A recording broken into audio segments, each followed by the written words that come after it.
Let's do this shit.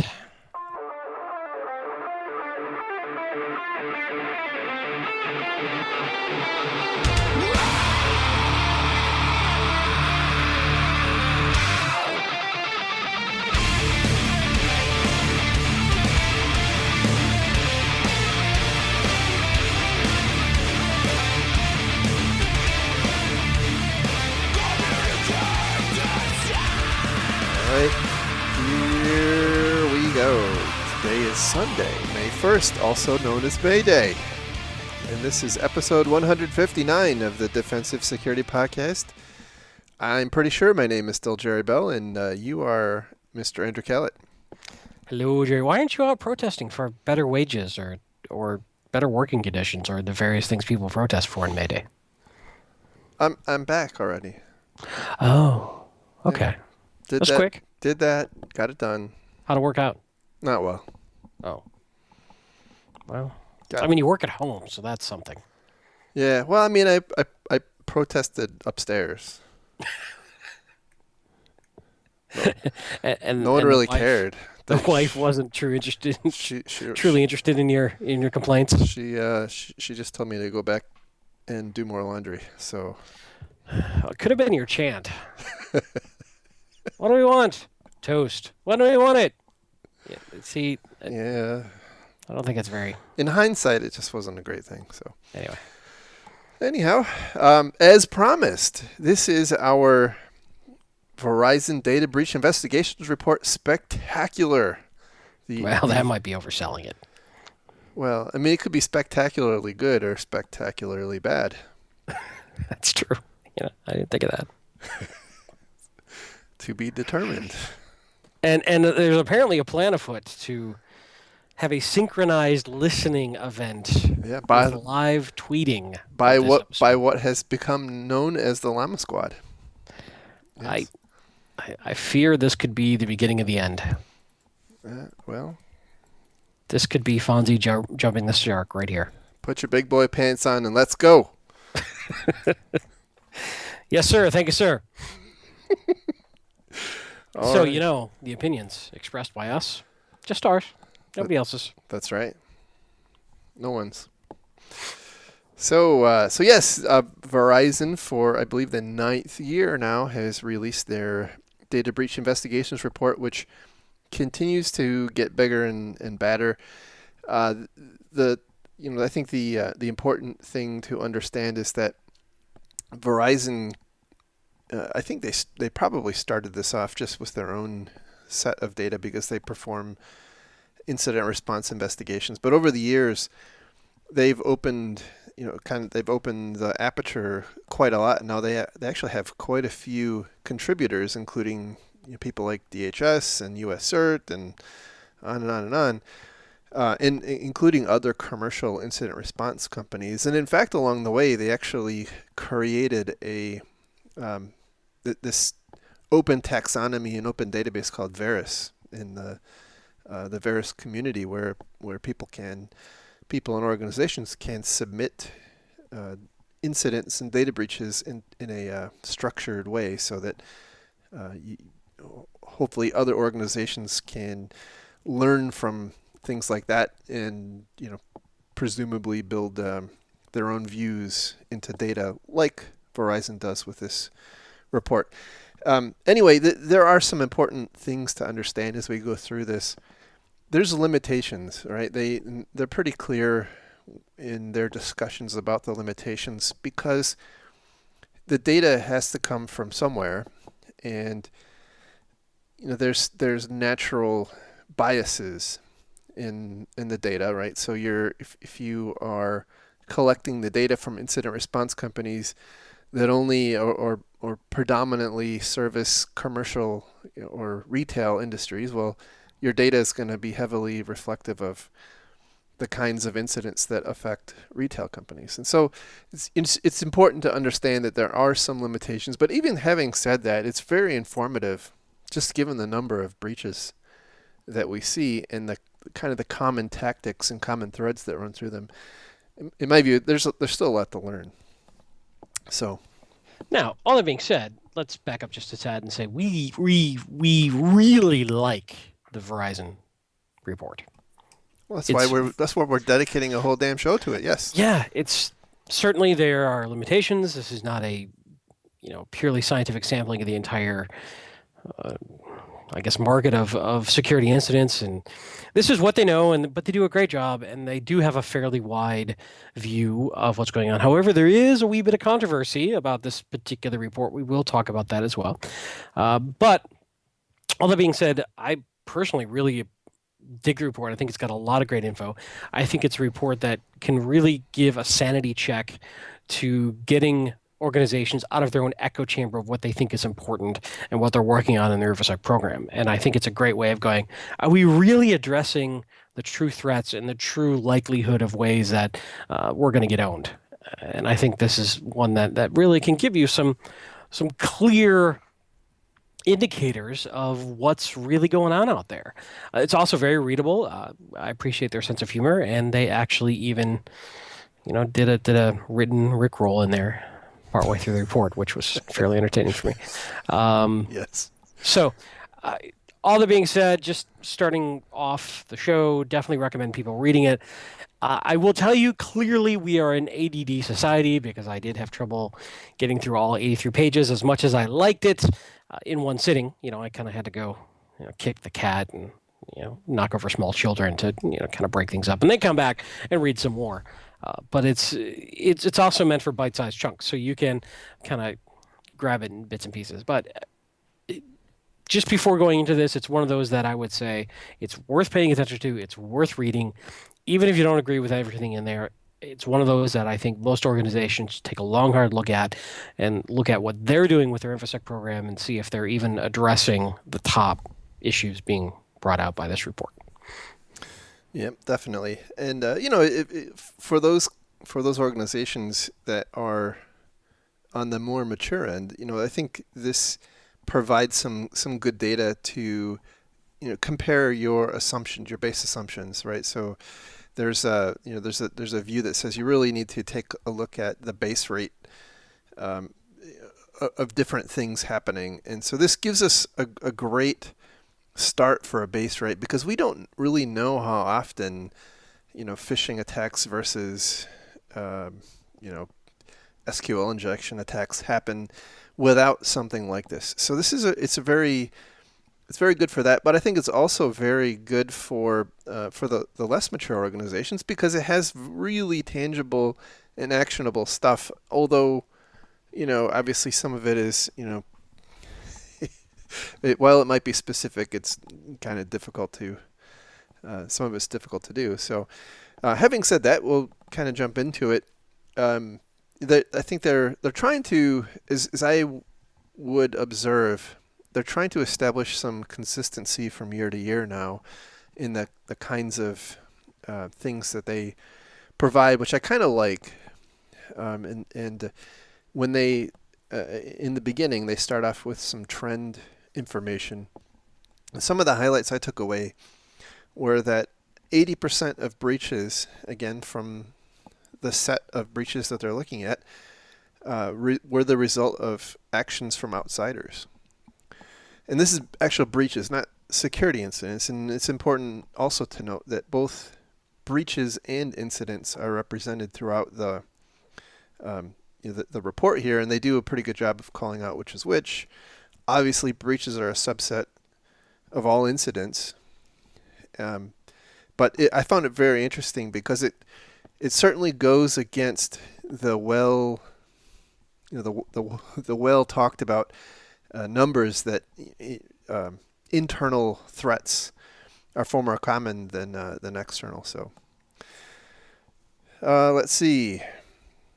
People in user devices are increasingly targeted, although everything else seems to be either the same or in decline. So that kind of represents the increasing trend of social engineering and phishing. Yeah, that one's interesting to me too. And if you look at the chart, which we can't show you, but it's interesting because the servers were the primary sort of target. And you see this trend line as it comes down, and the user devices are coming up. Now, by user devices, they define it as desktops and POS terminals. So, if you look back in 2009, which is kind of the beginning of this graph, they've got servers at roughly 50% of the attacks. User devices are less than 20%. Now they're nearly equal at nearly 40%, or just under. There's no, you got to kind of have it interpolate a little bit here. And the trend lines are definitely going to, converge. And if they continue on their current path, servers will continue to be a smaller portion, and user devices will exceed them very shortly. So what that tells me is that although people still go after servers directly, especially web servers, we'll talk about later, it's clearly much easier, much more successful for the bad guys to go after endpoints. And, that is where we're shifting. And that's something that we need to shift with our defenses as well. We need to realize here's hard data that the bad guys are, typically through phishing or drive-by downloads, going after the endpoints and then pivoting from there to then attack our critical data internally. Yep, absolutely. Let's see. Next point of light I noticed is that 93% of compromises take on the order of minutes or less. Yeah. And they actually point out that throughout this entire report, there's a really major skew as the result of a very large botnet takedown, the Dridex botnet. And so when the government took that down, that increased the corpus of data that was available immensely, because now all of a sudden they could see all of the victims that had been compromised, or I assume most of the victims that had been compromised, and you had lots of data, hard data about those. So now I think they're pointing out that that's probably skews that result some. However, I think it does point back to the increasing trend of attacking endpoints, and when your attack vector is malware, that doesn't take long. Yeah. Right. I mean, you don't have attackers hacking at a workstation for hours and hours and hours and days. It's either the exploit lands or it doesn't. Right. Now there could be follow-up. Usually when we're going after an endpoint, it's a simple exploit that drops some sort of dropper that then goes and pulls the real malware payload. So it's interesting to say exploit, right? The initial point of infection, yes, but when does the true malware get running on the box? It could be, a little bit later. Not by much, though. Well, that's true. Let's see, 68% of breaches took on the order of days or more for the data to be exfiltrated, which was interesting. But it makes sense if you're going to sit there and monitor for the data you're looking for, especially if it's credentials or whatnot. You need to wait for them to actually use it. Yes. Let's see. The sources of breach detection has changed pretty dramatically. Internal detection of breaches continues to go down. Law enforcement was way up, way up. But again, I think they attribute a lot of that to the Dridex takedown. Third party was also up, although the growth in third party detection is slowing. So that's kind of like your customers and your third parties and banks and stuff like that. Yeah, I do find it interesting that, again, with the skewed numbers from the big botnet takedowns, law enforcement being such a leader in terms of notification was interesting to me. Another chart in here that I thought was interesting in this section was the time to compromise versus time to discover, and how they're deviating. We are getting a little faster on discovery timeline, but the time to compromise is speeding up. Right. So even though we're getting slightly better, the bad guys are getting even better than we are in that. So we're not catching up much in terms of discovering those compromises, and how long they've been in the environment keeps, being way too long by the time we find them and stop them. Right. So we're still moving backwards, even though we're getting better. The good news is that at some point, it'll have to change because the attackers will get down to zero, and then at that point, any reduction we have in detection time is a benefit. Yeah. See, I'm looking at the bright side. Are you assuming zero population growth? No, no, no, no. Oh, you're saying the time to compromise will get to zero. Yes, that's right. In fact, all of our systems will just ship pre-compromised. Right. It's yes. I mean, that's what Kinda I was like going to make a Lenovo joke there, but or the NSA intercepting HP servers, right? yes, that's right. All right. So the next big section they call their points of focus, and the first topic in that section is vulnerabilities, and this is the area where there's some controversy. And I will say that the tone of this section is really modeled after some work that Risk.io and Michael Reutman in particular had been talking about for quite some time. In that, not didn't Risk.io change their name now? They're called something different now. they're called Kenna Security. Yes. Yes. Because Okay, that's way better name than. Well, anyway. Look, I'm sure they paid marketing people millions and millions of dollars to come up with that name. How dare you criticize their work? I know.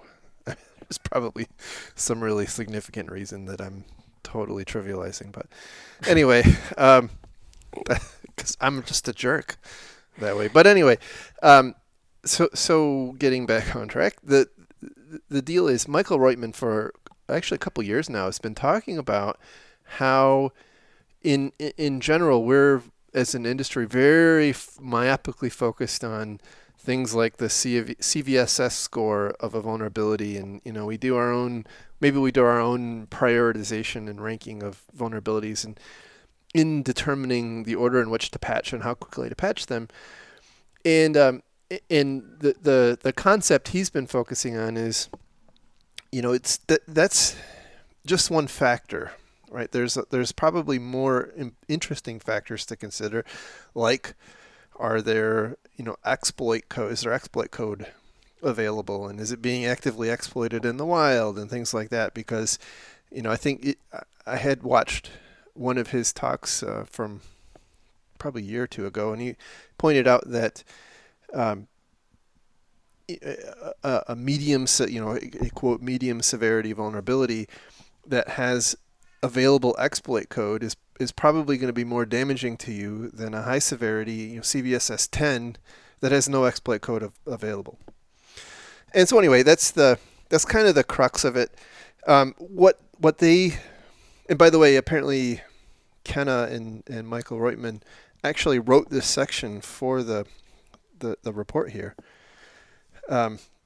What they're talking about is an analysis of a whole bunch of data that was collected apparently through a couple of different, I guess MSSPs maybe, who are monitoring logs, right? So they're looking at attack traffic, so detected attack traffic, and they're stitching that together with vulnerability scan data from other vendors, and then they're basically apparently saying that, okay, if we see attack traffic headed to a system that we know is vulnerable to a particular type of traffic, then that was probably a successful compromise. And so they go through some interesting analysis, like especially looking at that vulnerability scan data,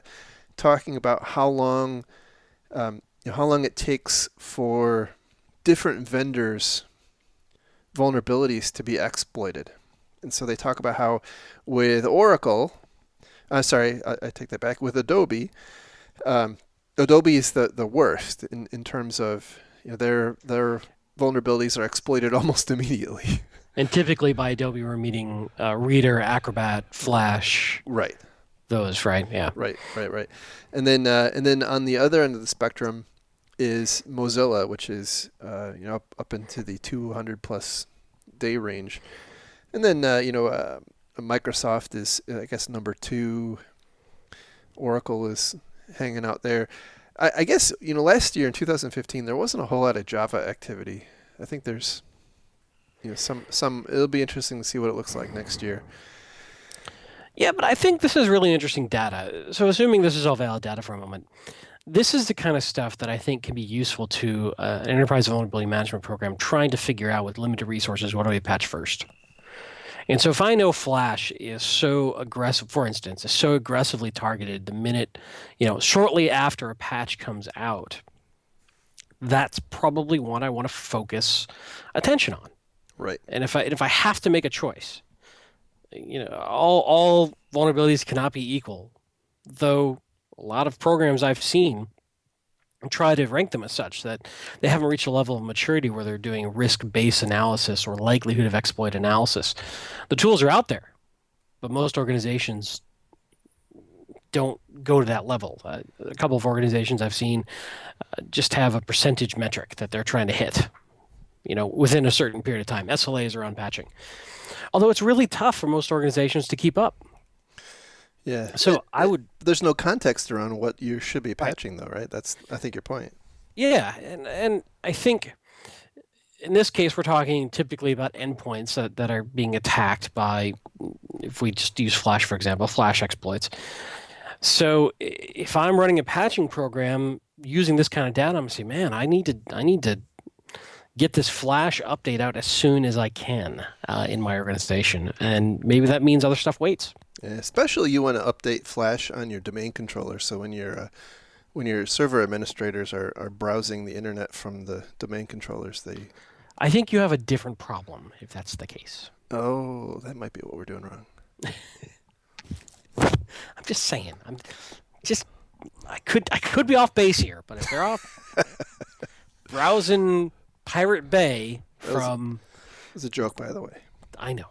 From the domain controller to download the latest Marvel's Agents of S.H.I.E.L.D. episode, they're probably, you got bigger issues, my friend. That's very true. The next graph they had kind of shows the open and closure rate of vulnerabilities. So basically, it's looking at the how fast new vulnerabilities are popping up, and that could be because a new unpatched system is put on a network, or because a new vulnerability is discovered, versus how fast are older vulnerabilities being closed. And it's a pretty jagged line, but when you average it all out, they point out that it kind of tends to zero. But I think the point there is that there's not a lot of progress. It's not in the defender's favor, and which kind of goes to the point that we probably need to be more strategic about what we're patching. Yeah. And granted, that's difficult. That's more work. That's more effort. That's more smart people around the program. It's not easy. And a lot of people have turned to automated patching tools to try to cope with the amount of vulnerabilities and patches that are coming out. And we're basically arguing, well, that's great. However, you may need to apply some more really smart people around that program to try to get ahead of these problems, which is not what most organizations want to do right now. Yeah. There's another section which really gets into the crux of the controversy, and this goes very similar in concept to something that was in the report last year, which is that I think it was 85% of successful exploits are attributable to only 10 vulnerabilities, some of them dating back to 1999. And so in concept, that's a really significant thing, right? If you've got, it kind of says that if you can address those 10 things, you're going to reduce your problem space really dramatically. Where it goes off the rails a little bit, and I don't know that it does actually go off the rails, but where the controversy comes in is that the number one, the CVEs that are referenced in this report apparently are wrong. So there was apparently some data transposition issues. Do we know that to be true? Yes. Okay. Yes. So Yeah. Oh, go ahead. No, so before we get into that, I somewhat intuitively, although that's not what the point of this report is, but there's a part of me that believed last year that the 80 percentile, 85 percentile of successful exploits were against a small subset of known vulnerabilities with available patches. I do believe that to be accurate from my own anecdotal evidence. But, in this particular report, the ones they call out didn't make sense to me. Yeah, they didn't make sense to attrition.org either. Yeah. So when we were talking about this controversy, attrition.org on Twitter posted a blog post, which we'll provide a link to, which basically says this doesn't really make sense, and there's a number of different reasons why it doesn't make sense. One of which is that the some of these CVEs referenced. Number one, it's an entirely different list apparently than last year, which is interesting because if you're going to say that some of these vulnerabilities date back to 1999, you would expect them to be kind of stable over the Yeah, years. So and that let's be honest, number 6 is Black Moon FTP server, multiple command remote overflow. No, yeah, not enough people are running Black Moon FTP for that. right. There's clearly a data mistake here somewhere. Right, and that was his other. And by the way, even with just looking through the list, right, there's some of the ones he didn't call out. I'm questioning too. Like I think number one was, I don't have it in front of me, but it was an S channel, Yeah, man in the middle attack. And that yeah, requires pretty specific yeah. circumstances. It was a freak attack. It was RSA Right. downgrade for man in the middle of basically SSL traffic. I would expect to see things like various flash exploits, probably a couple of Office exploits, that kind of stuff more than I would, and certainly our favorite remote access tools, various plugins for WordPress and websites, content management systems is what I would expect to And see. Drupal and Joomla and Right. WordPress and yeah, absolutely. That's what I would expect to see. So I hadn't heard that yet. So they had come out and said that there was some sort of mistake in the CVEs that were printed Yes, report. yes. So Oh, so I it's missed that. it's actually at the very bottom of the blog post now. Uh, So there's a couple of different people that were you involved expect in. me to read the entire I know it's a lot blog? to ask. It's a lot to ask. All right. Okay. So, I see it now. According to Gabe, the list of CVAs in the DBIR is incorrect. He posted a new list of CVEs via Twitter in reply. Gabe also confirmed that afterwards they compared the figures against the raw data. After removing non-confirmed breaches, they match. Yeah, Wow, no, they're still weird. yeah. It is still weird. So here's the deal. Um,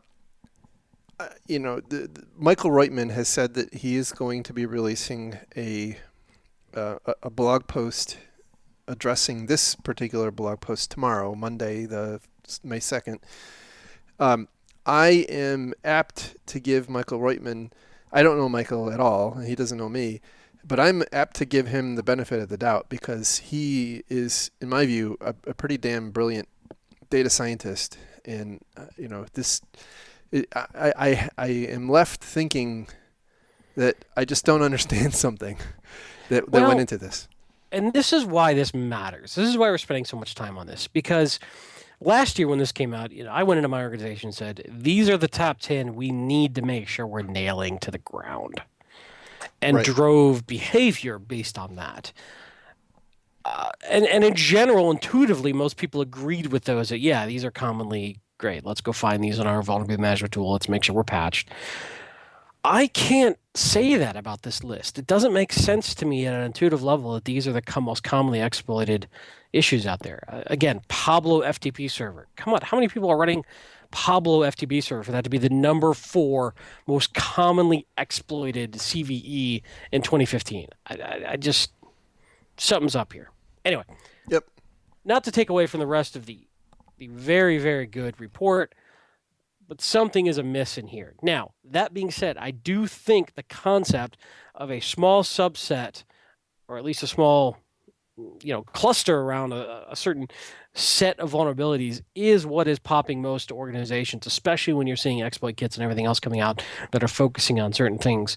And I do think there's value in going after those and nailing those to the ground as a higher priority. Yep, absolutely. So at the end of these, they give some recommendations, and so they do have a couple of recommendations related to vulnerabilities.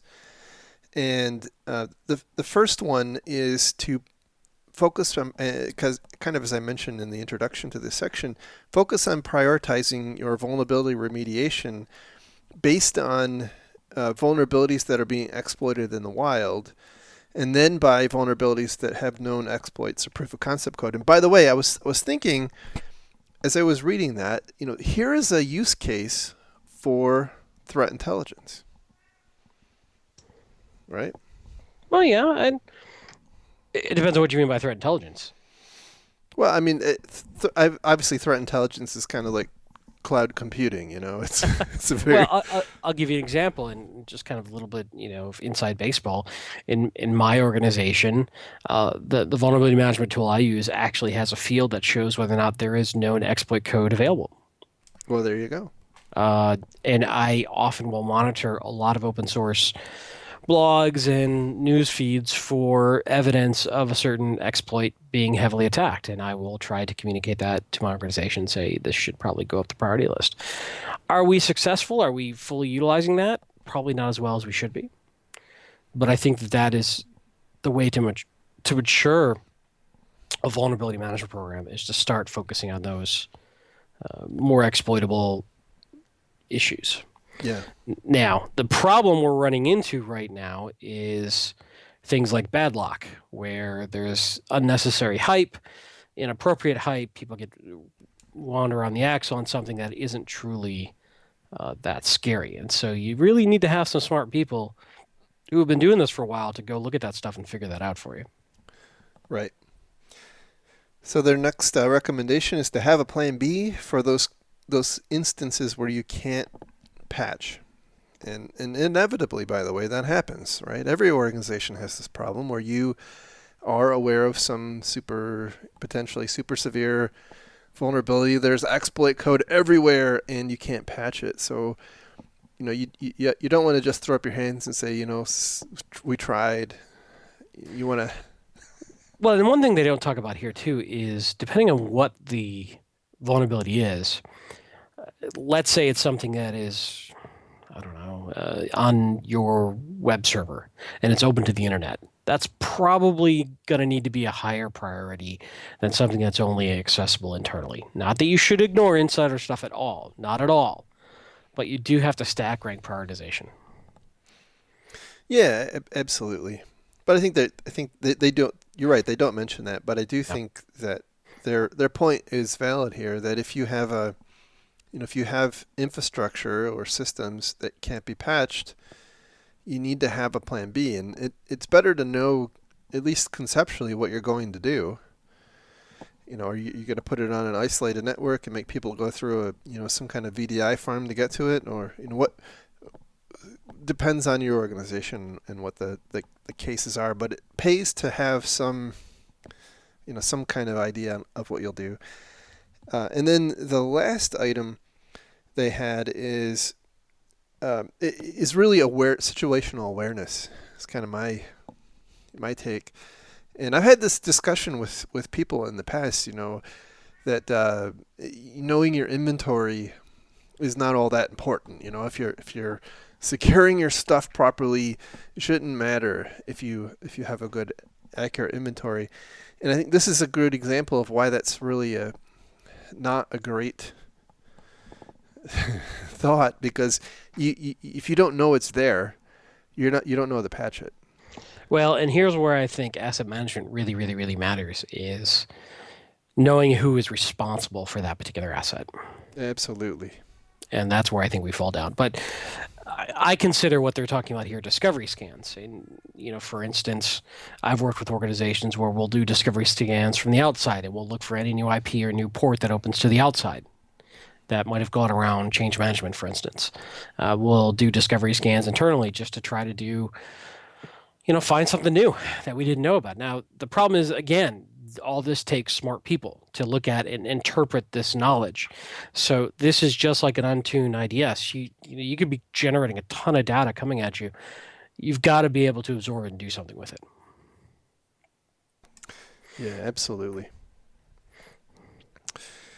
All right, so moving on to the next item, which is phishing. And some interesting comments here. 13. It's a 13%. Well, let me take a step back for a second. 30%. And by the way, this data comes largely from companies who offer phishing simulation services. Shocking. Right. But the data has to come from somewhere, right? Yeah, and let's be very, very clear. I personally feel phishing is still a massive threat vector. Yeah. And probably the one that you really should care a great deal about. Well, absolutely, and I think that is pervades this entire report.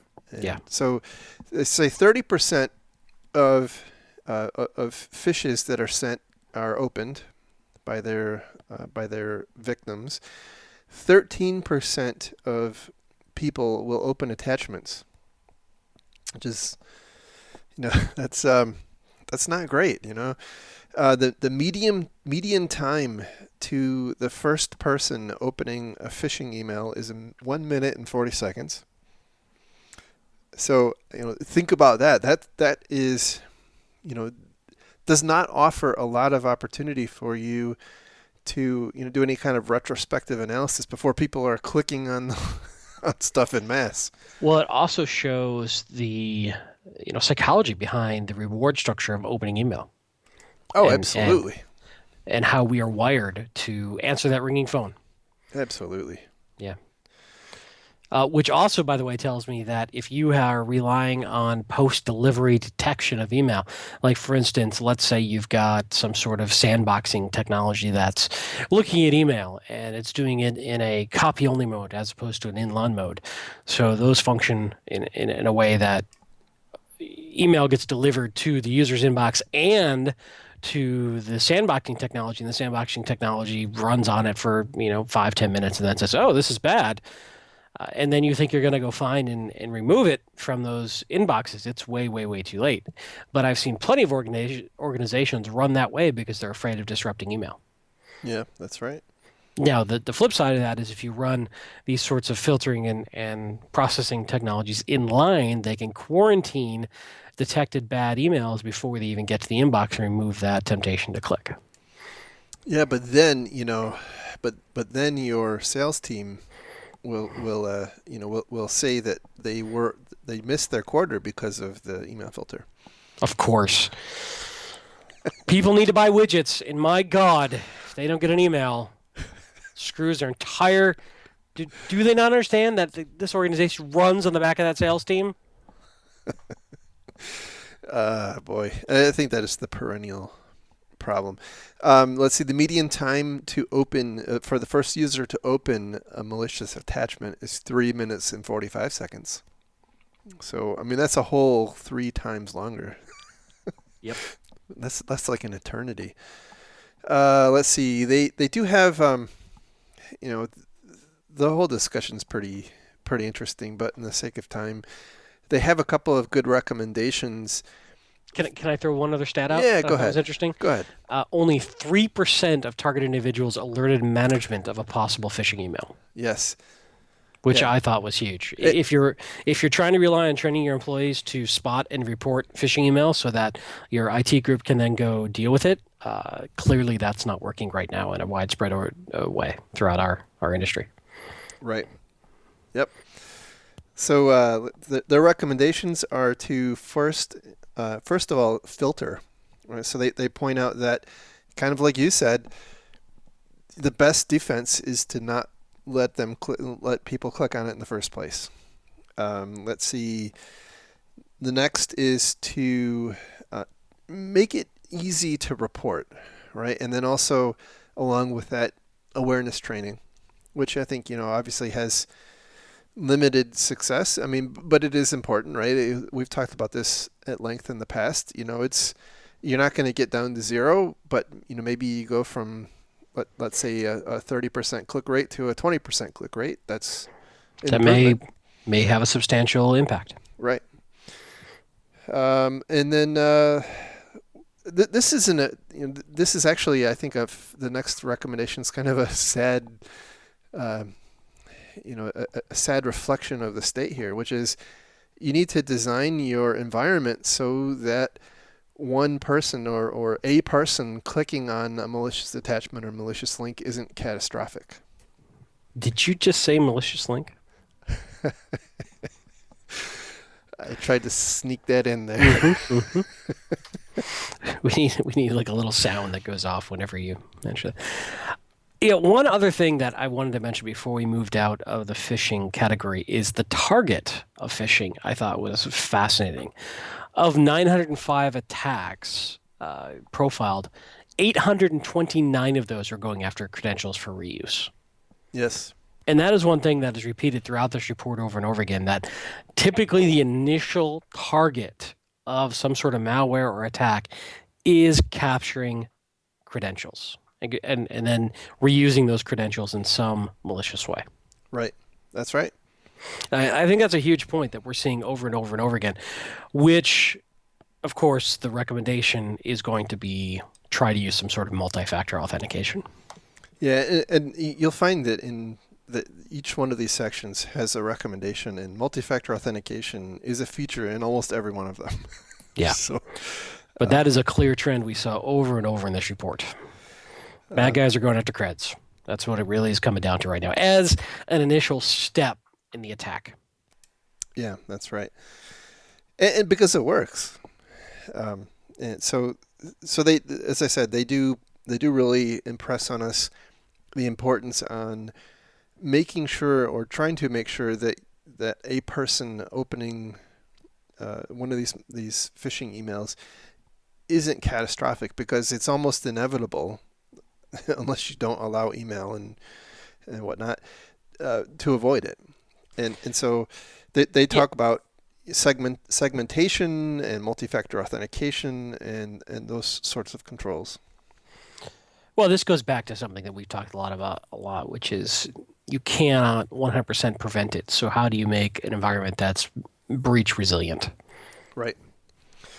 And then their last recommendation here is to look for signs that everything else has failed, and that one of these systems is communicating with a command and control system. And then, speaking of which, moving on, the next section is related to credentials. And I thought it was an interesting stat that 63% of attacks, I guess it's breaches, involve weak, default, or stolen credentials. And it kind of goes back to, again, the point that multi-factor authentication, unfortunately, is becoming kind of a pervasive recommendation, because it's such a well-worn path for attackers. Everybody's doing it.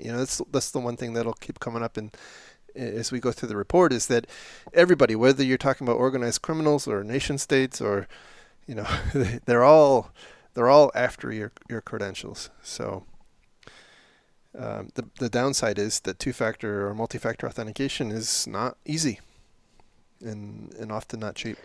Nope. It's kind of like whitelisting technology. It can be highly impactful and highly effective, but it is an administrative load to run. Yes. So the next section we now go into. There are 9 that the Verizon folks have been, for the last couple of years, bucketing the different attacks or breaches into 9 trends. And so we're going to go talk through those 9 trends now. And the first one is web application attacks. And that they had an interesting. So as we go through each one of these, they have a really interesting key findings section, which kind of nets it down. And I'll read this one for web app attacks. The breaches within this pattern are heavily influenced by information gathered by contributors involved in the Dridex botnet takedown. Hundreds of breaches involving social attacks on customers followed by the Dridex malware and subsequent use of credentials captured by keyloggers dominate the actions. Defacements are still a commonplace, and CMS plugins are also a fruitful attack point. Now, what's really interesting is that the one graph they have, or I guess it's the first graph they have in this section, points to the motivations behind web app attacks, and it is not what I had expected.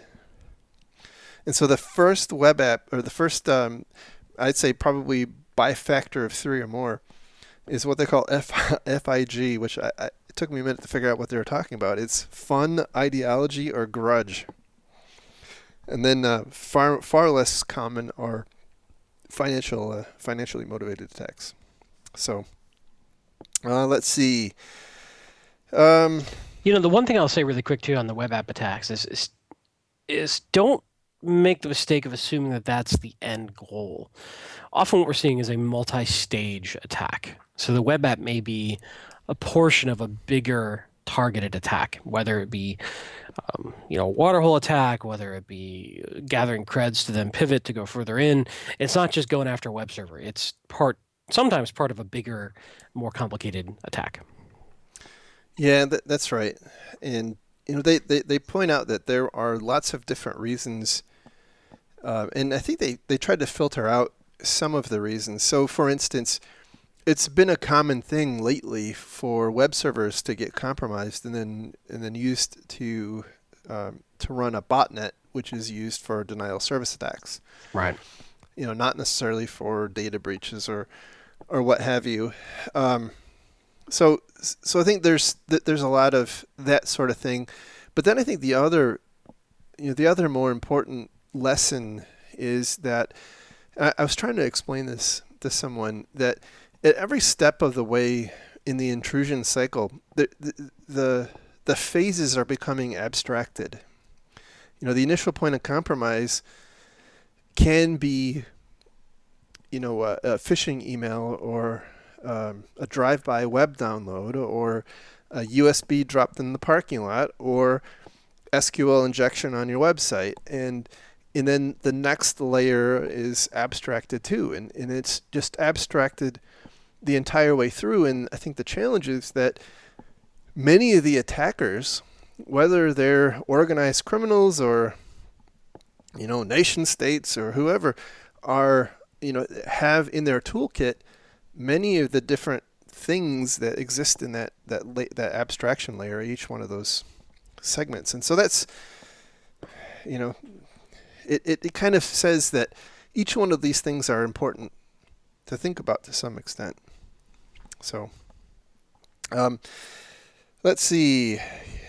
I think they point out that things like attacks on content management systems are certainly very common. They have some recommendations here that, again, I think one of the most common methods of attack, and the chart, one of the charts, figure 24, if you're following along at home, is a little bit difficult to read because they're comparing, in my view, some dissimilar things. So stolen credentials is a common, I'd say the most common way these web app attacks are being carried out. And so in their recommendations, they talk about, again, multi-factor authentication, because that is how the majority of these web apps are being compromised. And then their next recommendation is to sanitize your inputs. So SQL injection and remote file inclusions. Those are two really common problems. And then updating your content management software and the associated plugins. Those are the recommendations there. And I will tell you that last one is often really problematic, especially in the small and medium-sized organizations where it's easy to set some of these things up, and then they become kind of a fixture and they're not managed. Well, one other thing I'll mention too is that depending on, and this kind of gets in on the weeds of enterprise vulnerability management, but depending on what tool you're using, if you're triggering off of findings in your vulnerability management tool to find things to patch, you've got to be careful that you're actually doing either an authenticated scan to really be able to pull versioning properly and that it knows what you've got on there. If you're doing an unauthenticated scan, a lot of times it cannot pull the versions of everything on that box. It can pull some things. It can pull headers. It may be able to get it. But if you're just scanning unauthenticated, you probably aren't going to get the full picture of what versions are on the box. So again, getting down the weeds. But that means you have to give your vulnerability scanner accounts on all those things. That sounds like terrible security. I'm going to have Bob come and hit you soon. Yes, there is some risk incurred, much like running a password manager, but I think the risk is outweighed by the benefits. Now, very quickly to complete my thought, though, doing both unauthenticated and authenticated scans give you different views, which I think both are valuable. So, sorry, getting down the weeds. I know we're only like halfway through this report. This might have to be 2 shows. I don't know. We're into like almost an hour here, and we're not even halfway through. Yes. And I feel like we're skimming the surface. There's all these other points that are good in here that I'd love to make, but anyway, carry on. Sure. So the next category is point of sale intrusions. I think, by the way, some of these start to go a little bit faster. Key findings there that the focus, the main attacked focus, transitioned in 2014 from retailers to hotel chains in 2015, and I think we talked about a lot of those on this show. And hell, you conducted 3 of them. Well, yeah, we don't talk about that. Yeah, edit that out. Sorry, my bad. Let's see. RAM scraping malware and whatnot are very common. They did point out. I do find it interesting that RAM scraper became the primary method, which tells us something a little bit about the methodologies and what the bad guys are trying to hide from and what they're coping with in terms of where encryption might be happening and some other things like that. So I did find that interesting, that RAM scraper is by far the most prevalent.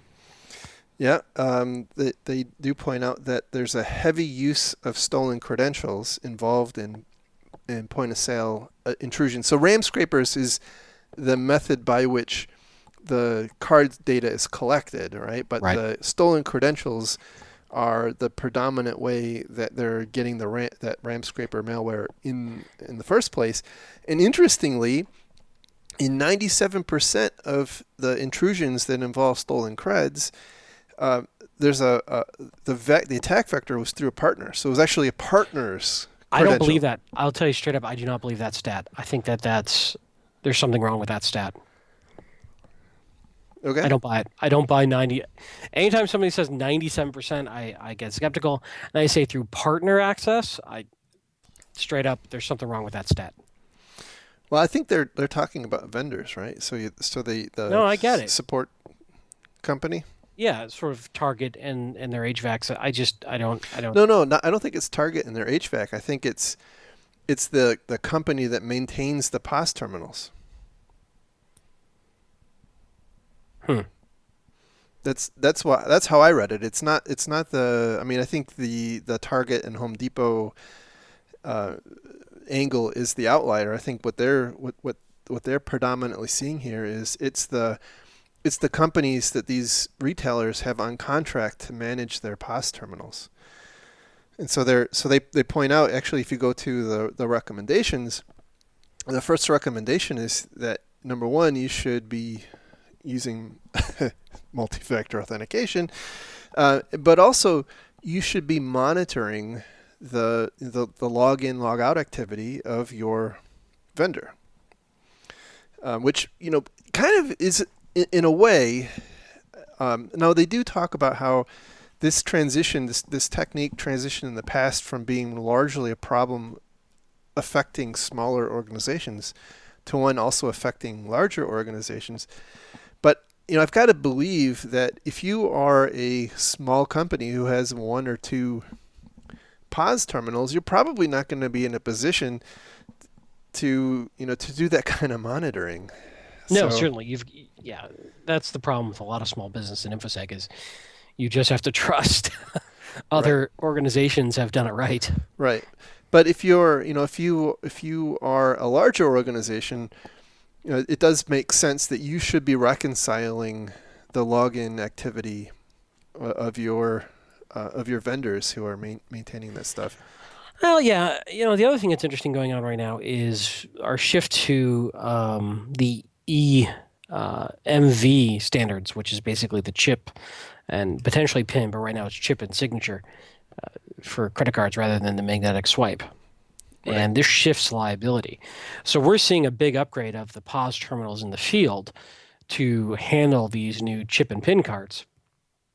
And in general, after October of last year, if the point of sale retailer, if the person running the point of sale system hasn't set up this EMV capable card reader, they start to own the liability for a potential breach. If they are running with the proper new card readers, then the liability still shifts back to the banks and the credit card processors and issuing banks and such. So they don't mention that at all in here, but that's definitely something interesting of how the point of sale fraud is going to start shifting, and they do talk about this, but shifting more to a card not present situation, Right. which again doesn't. So I wonder if we're going to see a big fall off in going after individual point of sale and more towards centralized vendor databases for card not present transactions. Certainly, I've read quite a lot of things outside of this report that indicate that there seems to be like a last hurrah going on to collect cards. But I will tell you that the EMV transition has been fairly slow. I think some of the stats I've read is not highly encouraging. Yeah. That we're not we haven't seen this widespread adoption because these are expensive little boxes. Well, even more than that, it's interesting. You just anecdotally, about half the stores I go to now, most everybody has a reader that has the slot to put the card in now. But I would say, I always try to put the card in the slot, and I would say about half the time, the cashier says, "Oh no, we don't have that active yet. You need to swipe it," and that's like today, Yeah. almost a year after it was supposed to be implemented. So I don't know. Maybe the fact that they bought it, they feel like that's good enough. I don't know. And then their last point on recommended controls are to segment your network. Segment the POS environment away from your corporate LAN where everybody's surfing there with their out of date flash. And certainly, you should not be surfing on the POS terminal itself. That seems. What? Really? Are you sure? I don't know. Well, maybe that's where you should update Flash first, is on your on your POS terminal, right? Man, if we can get Windows 95 running on smartwatches, I don't see why we can't just browse from these. All right, carry on. I mean, what else am I supposed to do while they're running my transaction? I'm bored. If I don't get my updates every 13 seconds from the interwebs, I start getting the shakes. It's true. That's true. And hey, why should we not be checking in to Facebook from the kidney dialysis machine? Or right? So I didn't know you'd read my business plan. I didn't. Man. So Patent pending, by the way. Before anybody gets any ideas. Let's see. So moving on to the next category, insider and privilege misuse. So some interesting stats there. 14%, only 14% of the attacked people were in leadership positions. So executives, managers, that sort of thing. And this next one really surprised me too, that only another 14% are people who have privileged access, so sysadmins, network admins, that sort of thing. I figured that One, would have been a little higher. one thing I saw interesting is the rise of motivation of espionage Yes, as opposed to pure financial. right. That is definitely and kind of like one of the previous graphs we talked about with the server versus endpoint. There's a converging and soon to pass trend line between financial and espionage in this.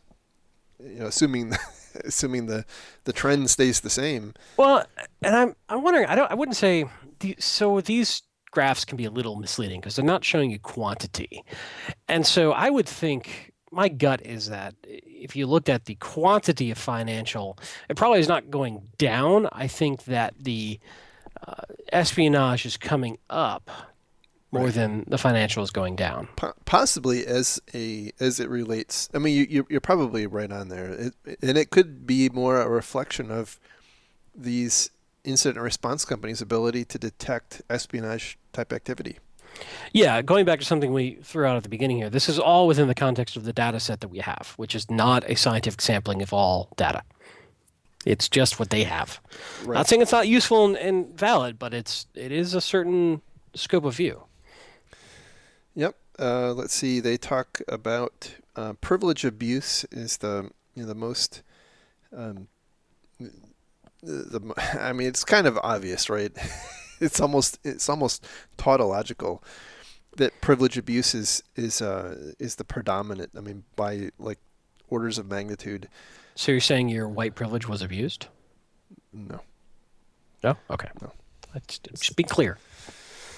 I don't know where that came from, but I'm gonna let it go. So let's see. You threw me there for a second. Um, That's my job. they talk about how breaches resulting from insider and privilege misuse are often the ones that take the longest to detect. So they throughout the history of the report have taken months, predominantly months or years to detect. And I guess that the caveat there would be for the ones that have been detected, right? Yeah, certainly. That's what's the unknown unknowns. Right. Their recommended controls there are that you really want to keep an eye on people and their activities and how they're accessing their data, especially the people who have access to data that can be monetized. So that would be your PHI, your payment card information, those sorts of things. Those are the areas. And by the way, almost without exception, that kind of data has an obligation for you to be monitoring anyway. So it's not. The X-Files taught us a long time ago to trust no one. It's it's almost like you should be doing this already. But this is a tough one. This is surprisingly difficult. Because to truly do this right, you have to know where all this data truly is. You have to make sure it doesn't spread intentionally or otherwise. You got to make sure no shadow IT jumps up. I'll give you an example. You're dealing with, I don't know, patient information, and somebody wants to work with it, and they're accessing it in this secure database, but they can't quite do what they want. So they spin up their own access database. They do a big export. They pull it in. Then they start manipulating, working with it, just to achieve some goal, and then forget it's there. Yeah. Well, we've seen a spate over the past probably year, and that damn guy Chris Vickery keeps finding MongoDBs up in AWS, where apparently for that very reason, I guess people are uploading massive hordes of data for we can only assume some kind of data analysis, and then of course, it has absolutely no authentication. It's just kind of like totally wide open because why not, right? So you're absolutely right there. They do talk about how, and this one is totally undefined in terms of how you do it, but keep an eye on your USB drives. Uh, good luck. That's a it's a very difficult problem. Um, and I've seen lots of people struggle with that one. And then their last point is similar to what you mentioned, and that is know where your data is and know who has access to the data. And that's Which, yeah, it kind of goes to seems what we're talking so about. it seems so simple and so intuitive. And I've heard people say, well, you really should know where your data is. And then at the other on the other spectrum, other end of the spectrum, no one seems to know where their data is. That is such a common problem. So let's see, miscellaneous errors would be next. It's kind of I do like they have the data error reduce productivity, or DERP. That's pretty clever. Um, Capacity shortage is number one. I was actually having some discussions on Twitter about what the heck that meant, and as far as I can tell, really what that means is that in the processing of data they run out of storage space, which kind of sounds like an incident and not a breach. Missed delivery is the second most common one, which, by the way, is a huge problem for most organizations. And one of the most problematic reasons is, at least in my experience, and I talk about it a little bit here, and that's autocomplete in your email browser. Yep. Oh boy. Now we've personally witnessed a couple of times where executives emailed to all employees stuff they shouldn't have. Oh yeah. Yeah. Oh yeah. And it's really problematic when you're when you're a doctor's office and you email a bunch of medical records to the wrong place. Publishing errors is next, and that is we have seen some of this. There was the recent hospital, I think in California, where they had published a bunch of medical records on an open web server. I think they were fined. Misconfiguration, similar. This is like we just left that server open to the internet, sort of thing. Let's see. Their recommended controls. They don't have great recommendations here either. So, learn from your mistakes. So, I think their point is that this whole category is errors, right? So it's difficult to have good controls for errors, but they point out that you should really be tracking the mistakes and trying to learn from them. So looking at the trends and how do those trends map to controls that might be missing. And then in particular, they talk about disposal of assets, which apparently is a big problem. And so you should have a checklist. One quick aside. Yeah, go ahead. Full disk encryption is a great way to not have to worry too much about hard drive disposal. That is very true. If you're configuring it properly.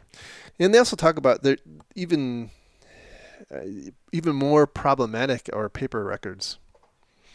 And so they point out that you really want to have a checklist for disposing of documentation and assets. Physical theft and loss, and in this particular area, I thought it was interesting that lost assets were over 100 times more prevalent than stolen assets. Which I guess is good. Never attribute to maliciousness what you can attribute to stupidity. Exactly. Mm-hmm. And this is where they start talking about full disk encryption, right? So that is one of their recommended controls, that you also should be trying to impart better security culture into your employees so that they don't leave their laptops in the back seat of their car while they're at dinner and where it can get stolen. And then also to try to rein in people's propensity for printing out crap, which then has to get thrown away and ends up in a big dumpster, and then you're on the TV news and it's just all horrible. Let's see. Moving on to crimeware. Crimeware, by the way, is like all of the malware that doesn't fit into anything else, into any other categories. And I thought the interesting analysis here was the delivery mechanisms. and the most prevalent was email attachments. And then the next most common was drive-by web attacks, and then malicious links. Did it again. Uh-huh. Yep. And then far less common are downloaded malware and network propagations. So they do talk about how in the past. I do wonder, by the way, that network propagation one. I bet that's going to change with ransomware reaching out and crawling file shares. It seems almost inevitable as an Yeah. evolution of ransomware, right? I mean, that's Yeah. the next. If you are a ransomware author, what's your next play? It's to encrypt all of an organization's computers at the same time. Mm-hmm. Or at least all of their data on the file shares. Yeah. Yeah. It's.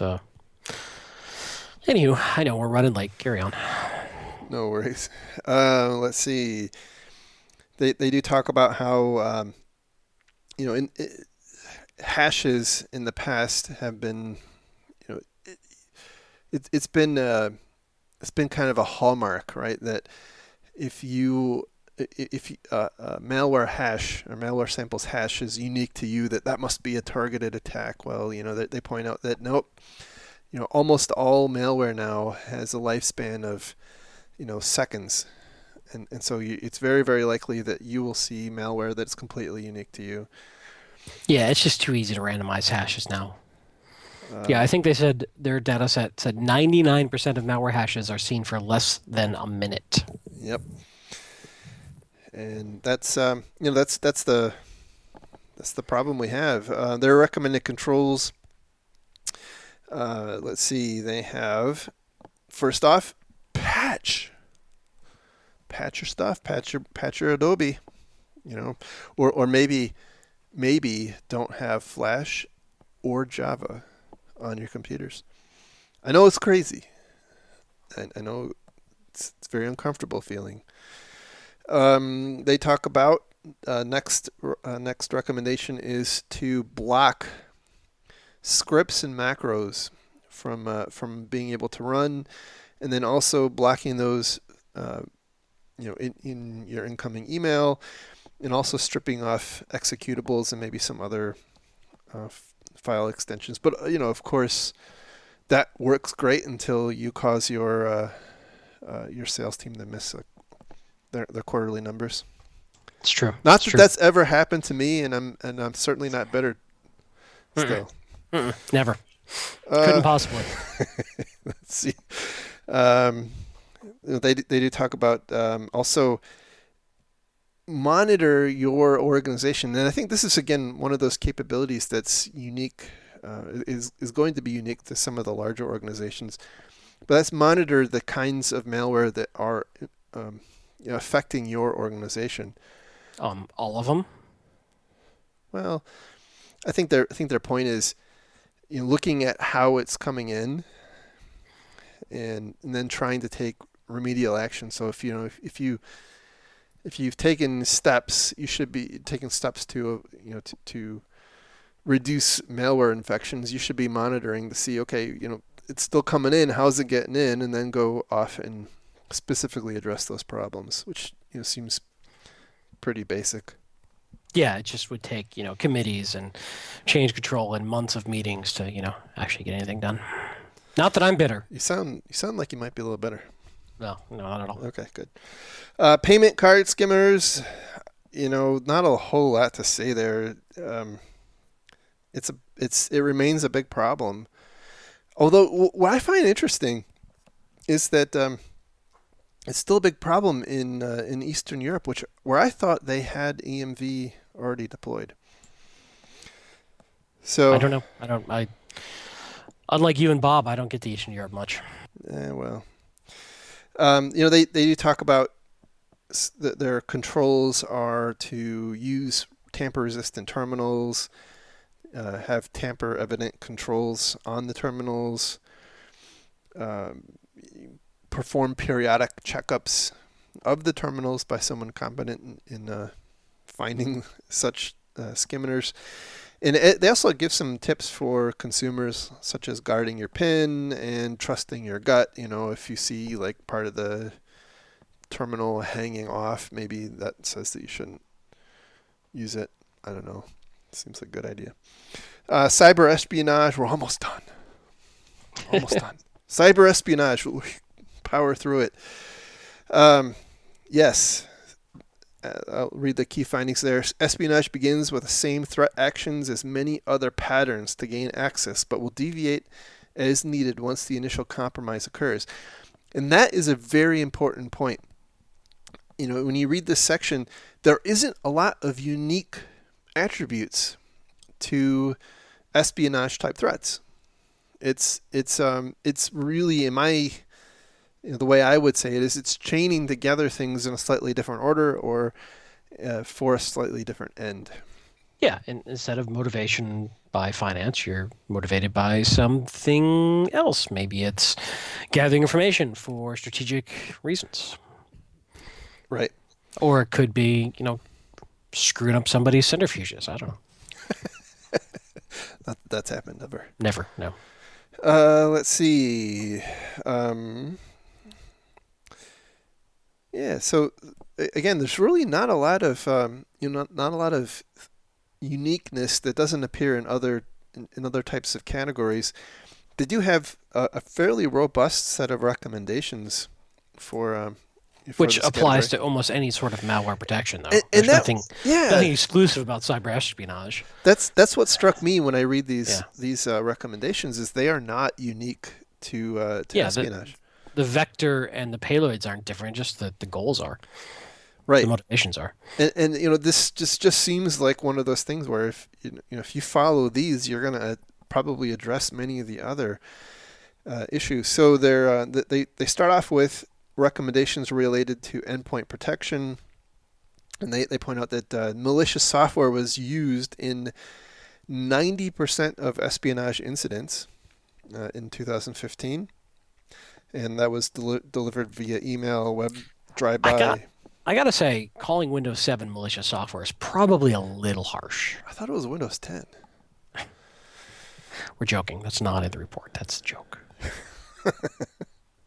This is what happens when the show runs too long. We start getting punchy and our jokes start getting bad. Not that they're ever good.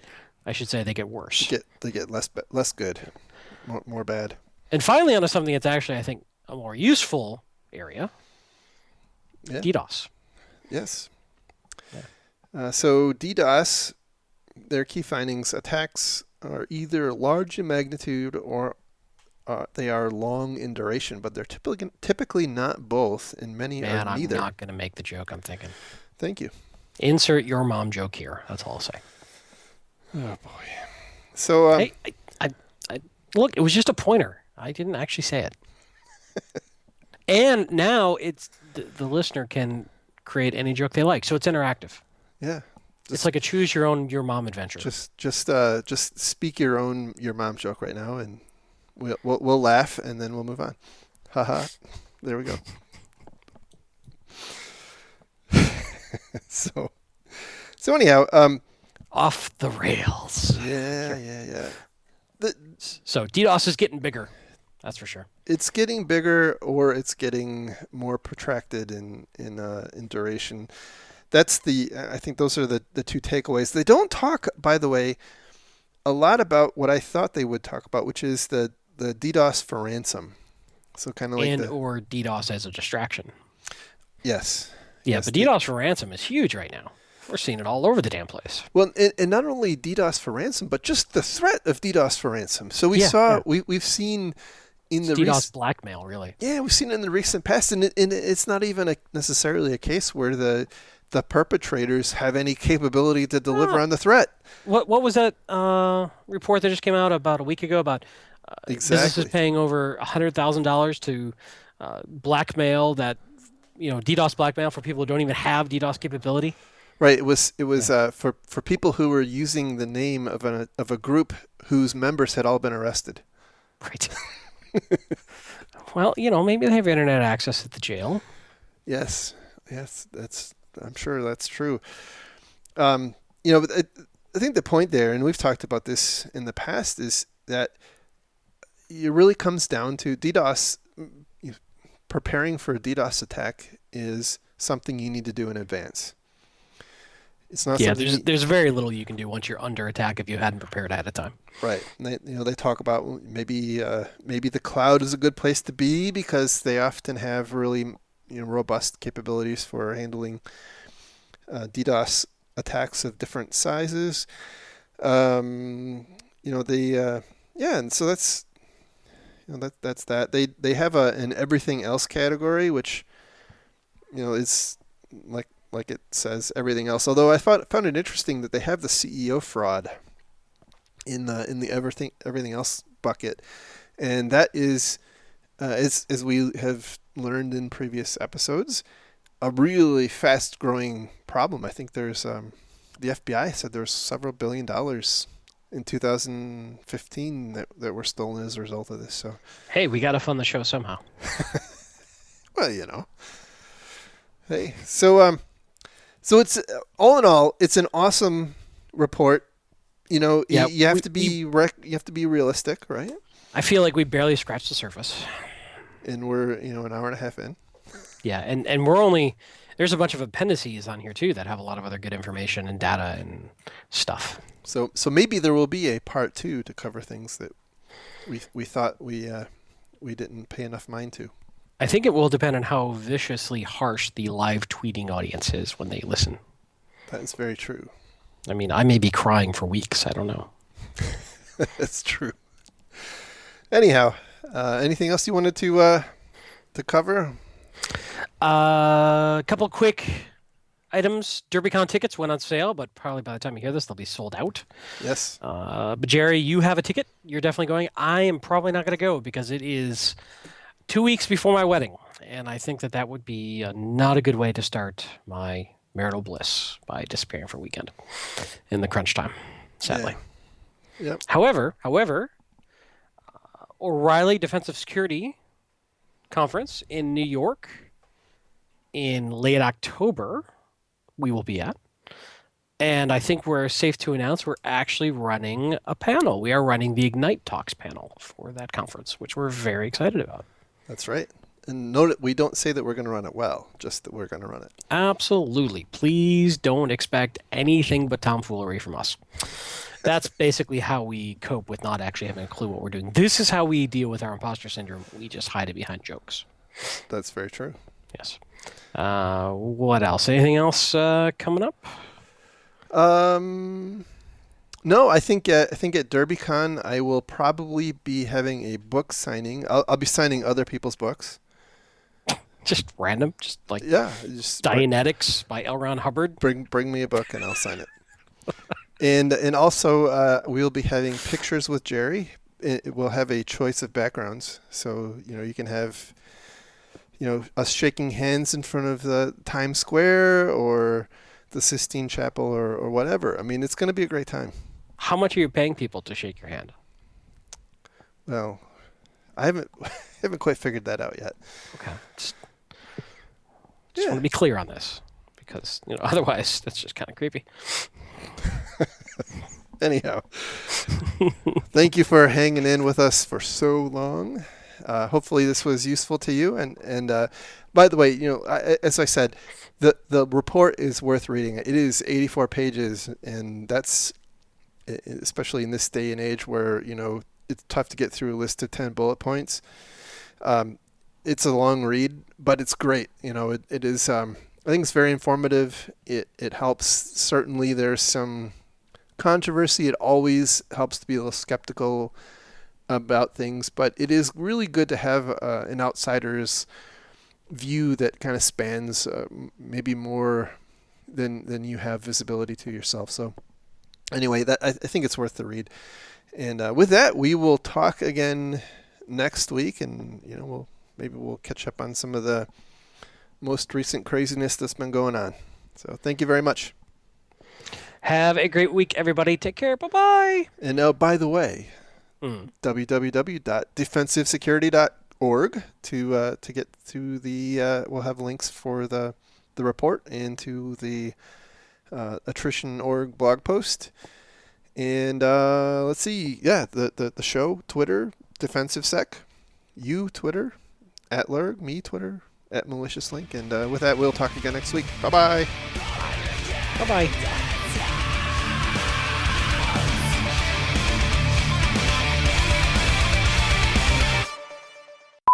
All right, here we go. Today is Monday, May Day, May 1st. March 1st, what the hell? Let me try that It's again. not even Monday. It's Sunday.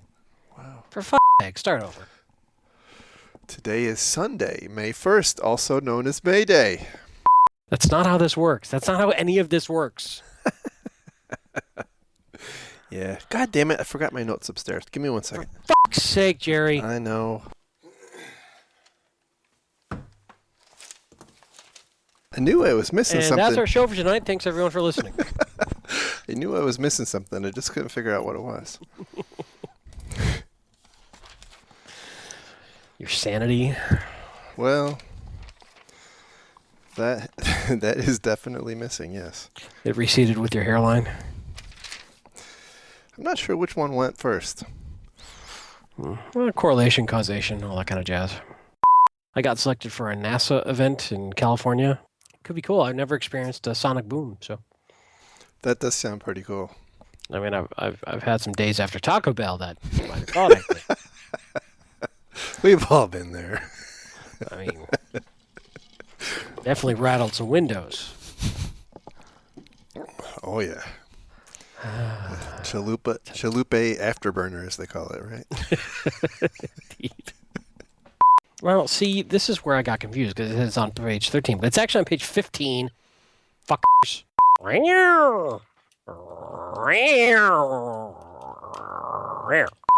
Well, you ready to No, talk I'm DBIR?